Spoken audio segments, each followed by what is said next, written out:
Pourquoi mettre à jour le livret d'accueil numérique est si important pour votre hébergement touristique? Beaucoup voient le livret d'accueil comme un simple guide et ce dernier est souvent négligé. Pourtant, il pourrait être la clé pour transformer un séjour ordinaire en une expérience inoubliable pour votre voyageur. Dans cette vidéo, je vous dévoile pourquoi offrir un livret d'accueil dépassé, non à jour, c'est comme servir un plat périmé dans un restaurant. C'est frustrant, inefficace et pire, ça laissera un sentiment négatif à votre voyageur. À l'inverse, un livret d'accueil bien pensé, bien structuré peut devenir un véritable atout pour votre hébergement touristique. Il répond aux questions de vos invités avant même que ces derniers se les posent. Ainsi, vous gagnez du temps. Vous allez pouvoir être aux petits soins pour vos voyageurs, mais faire ce travail qu'une seule fois. Vous allez y glisser vos recommandations, vos bons plans, les meilleurs restaurants, les meilleurs endroits, les meilleurs tips, etc. de votre région. Le voyageur vous en remerciera, c'est certain.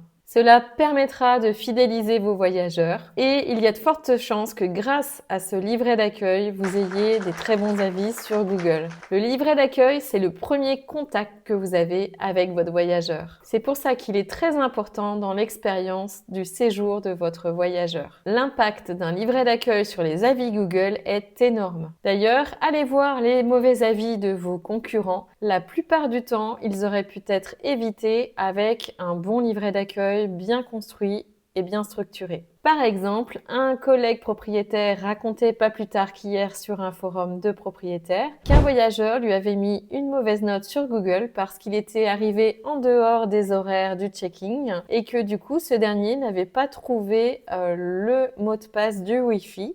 Et ça, très clairement, ça aurait pu être évité s'il y avait eu ce livret d'accueil. Mais attention, si vous voulez que le livret d'accueil améliore le séjour de votre voyageur, il faut absolument le tenir à jour régulièrement. Par exemple, hier, j'apprends que la pizzeria pas très loin de chez moi va fermer. Alors évidemment, tout de suite, ça a fait tilt dans ma tête, il faut absolument que je pense à aller l'enlever de mon livret d'accueil. Car imaginez mon client qui se prépare, qui prend la voiture, qui va à la pizzeria, qui arrive et qui trouve porte close avec fermeture définitive, et bien là, il va se dire super, l'accompagnement de Béatrice n'a pas été terrible, on s'est déplacé pour rien et on a perdu notre temps. Donc, ils vont avoir un ressentiment négatif contre moi. Un livret d'accueil, c'est vraiment une pépite à soigner, tout autant que vos réseaux sociaux ou autres. Donc, ne le négligez plus, c'est tellement important. Donc, à quoi faire attention pour bien le tenir à jour? Les horaires, les fermetures définitives, les travaux, les nouvelles activités, etc. Donc, plus vous allez mettre de détails dans votre livret d'accueil, plus il faudra le mettre à jour. C'est pour ça que je ne conseille pas de mettre non plus trop de détails qui demanderont énormément d'investissement de mise à jour, mais plutôt de parler des activités de manière plus générale avec un lien externe vers l'activité et le site internet de l'activité.